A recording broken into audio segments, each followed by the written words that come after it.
అఖండ 1 కి సీక్వెల్ గా ఈ అఖండ 2 ని రిలీజ్ చేశారు. స్టోరీ కూడా కంటిన్యూషన్, సేమ్ టెంప్లెట్ నే వాడారు. అఖండ 1 లో మనం ఏదైతే Muralikrishna introduction fight, interval Aghora fight, post interval mother sentiment, climax Aghora fight, same అదే ఫార్మెట్ లో అఖండ 2 కూడా ఉంది. మనం లాజిక్స్ ని పక్కన పెట్టేసి ఆల్రెడీ ట్రైలర్ చూసి బాలకృష్ణ బోయపాటిల కాంబినేషన్ లో ఎలాంటి సినిమాని ఎక్స్పెక్ట్ చేస్తామో అదే విధంగా ఉంది. టూ మచ్ లాజిక్స్ గనక ఎక్స్పెక్ట్ చేస్తే మాత్రం ఈ సినిమా అస్సలు నచ్చదు. నాకు పర్సనల్ గా అఖండ 2 తో పోలిస్తే అఖండ 1 బాగా నచ్చింది. చైనా వాళ్ళు మన దేశాన్ని ముక్కలు చేయడానికి మన సనాతన ధర్మంపై అటాక్ చేయాలనుకుంటారు. దానికోసం ఒక వైరస్ ని ఇండియాపై వదులుతారు. అయితే మురళీకృష్ణ కూతురు జనని ఆల్రెడీ దానికి యాంటీడోస్ కనిపెడుతుంది. జననిని, యాంటీడోస్ ని, భారతదేశాన్ని కాపాడడం కోసం అస్త్రసిద్ధి పొందడానికి వెళ్లిన అఘోరా తిరిగి వస్తాడు. ఎక్స్పెక్ట్ చేసినట్టుగానే మురళీకృష్ణ రోల్ చాలా చిన్నది, సంయుక్త మీనన్ గారి రోల్ కూడా చిన్నదే. ఉన్నంత వరకు ఆవిడ బాగానే చేశారు. జాజికాయ్ జాజికాయ్ సాంగ్ లో గ్లామర్ డోస్ మాత్రం కొంచెం ఎక్కువే పెంచారు. ఫస్ట్ నుంచి లాస్ట్ వరకు సినిమా అంతా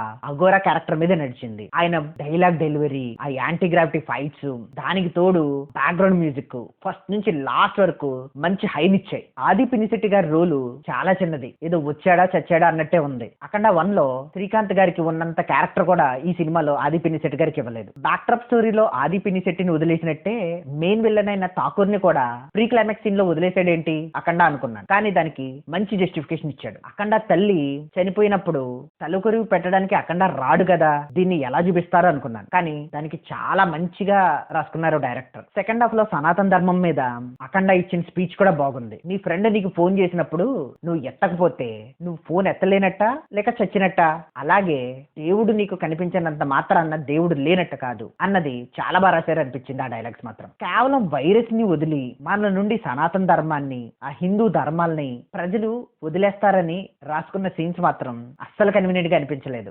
మురళీకృష్ణ కూతురికి కేవలం 17 ఏళ్ళు, అంత చిన్న పిల్లని డిఆర్డిఓ సైంటిస్ట్ చేయడం, మరలా యాంటీడోట్ కూడా ఆ అమ్మాయి కనిపెట్టడం, ఇదంతా కేవలం మురళీకృష్ణ కూతుర్ని అఖండ కాపాడడం కోసం మాత్రమే రాసుకున్నట్టుగా ఉంది తప్ప అంత కన్వీనియన్స్ గా అనిపించలేదు. అక్కడక్కడ కొన్ని ఎగ్జిక్యూషన్ ఫాల్ట్స్ కూడా ఉన్నాయి. ఎంత అస్త్రసిద్ధి పొందినా అఘోరా మరీ చైనీస్ బార్డర్ లోకి వెళ్ళిపోయి అక్కడ ఆర్మీ జర్నల్ ని చంపేయడం, అంత మందిని చంపేయడం అన్నది అంత కన్వీనియన్స్ గా అనిపించలేదు. శివుడిని లింక్ చేసింది స్టోరీకి బాగుంది, కానీ ఇంకొంచెం బెటర్ గా రాసుంటే ఇంకా బాగుండేది అనిపించింది. సో ముందు చెప్పినట్టుగానే లాజిక్స్ పక్కన పెట్టేసి ఆ బాలకృష్ణ డైలాగ్ డెలివరీకి, యాంటీ గ్రావిటీ ఫైట్ కి, బీజిఎం కి ఒక్కసారి అయితే ఈ సినిమాని థియేటర్ లో చూడొచ్చు. ముఖ్యంగా 3D లో చూస్తే చాలా బెటర్. ఓవరాల్ గా ఈ సినిమాకి నేను ఇచ్చే rating between 2.75 and 3 out of 5. It's purely my opinion. Thank you.